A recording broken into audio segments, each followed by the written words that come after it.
तो आइए आज हम मिलकर उर्दू की एक बहुत ही प्यारी नज्म और कहानी नन्हा सा सितारा की दुनिया में चलते हैं। ये एक ऐसी कहानी है जो सच पूछें तो हैरत और दोस्ती के जादू से भरी हुई है। इस नज़्म की शुरुआती देखें कितनी जादुई है, कैसा प्यारा प्यारा है। बस ये अल्फाज सुनते ही ना एकदम दिलकश और पुरसुकून सा माहौल बन जाता है। ऐसा लगता है जैसे हम मासूमियत और खूबसूरती की किसी अलग ही दुनिया में पहुंच गए हों। तो फिर चले नज़्म के अल्फाज के जरिए आसमान के इस नन्हे से सितारे से मिलते हैं और ये जानने की कोशिश करते हैं कि आखिर वो इतना खास है क्यों। देखिए, नज़्म की शुरुआत ही बता देती है कि ये कोई आम सितारा नहीं, ये तो आंख का तारा है। मतलब एक ऐसा दोस्त जो दिल के बहुत ही करीब महसूस होता है। और जब रात का गहरा अंधेरा छा जाता है ना, तो यही नन्हा सा सितारा एक उम्मीद की किरण बनकर आता है। अपनी रोशनी से सब कुछ रोशन कर देता है। सच में इसकी मौजूदगी में एक अजीब सा सुकून है। ये सिर्फ अंधेरे को ही नहीं भगाता, बल्कि अपनी चमक से दिल को भी मोह लेता है। और यहां आकर कहानी एक बड़ा दिलचस्प मोड़ लेती है। ये सितारा सिर्फ आप समझें रोशनी का कोई गोला नहीं, बल्कि इसमें जज्बात भी हैं। दिन चढ़ते ही वो ऐसे छुप जाता है जैसे उसे सूरज की रोशनी से शर्म आ गई हो। तो फिर सवाल ये उठता है कि अगर कोई इस शर्मीले सितारे से बात करना चाहे तो क्या हो।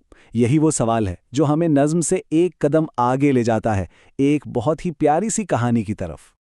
तो चलिए अब कहानी में एंट्री होती है ज़ैन नामी एक छोटे से लड़के की। देखते हैं कि उसके आने से कहानी कैसे आगे बढ़ती है। यहीं से एक बच्चे और एक सितारे की दोस्ती की शुरुआत होती है।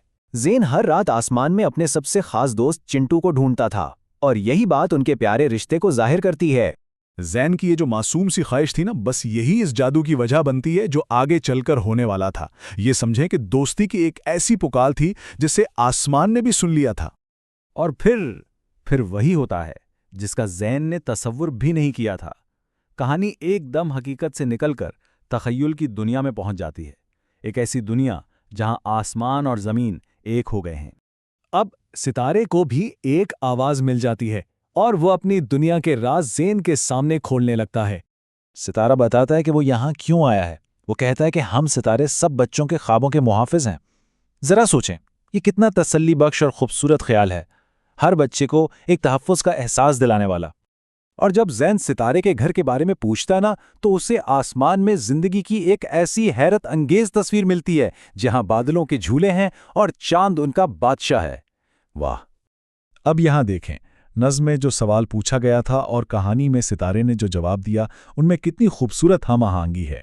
ये एक आफाकी ताल्लुक़ का पैगाम है कि खूबसूरती हर जगह है, बिल्कुल एक जैसी। तो फिर आइए देखते हैं कि इस जादुई मुलाकात का अंजाम क्या होता है और ये ज़ैन पर अपना क्या असर छोड़कर जाती है। अब इनका रिश्ता सिर्फ बातों तक नहीं रहा था। सितारे ने जो लोरी सुनाई वो सीधा ज़ैन के दिल में उतर गई और इस एक लम्हे ने उनकी दोस्ती को हमेशा के लिए और भी गहरा कर दिया। सुबह जब ज़ैन की आंख खुली तो सितारा वहां नहीं था, वो जा चुका था। लेकिन ज़ैन को एक बात का पक्का यकीन था, एक ऐसा यकीन जो उनकी दोस्ती को हमेशा जिंदा रखने वाला था। वो जानता था कि उनकी दोस्ती फासलों की मोहताज नहीं है।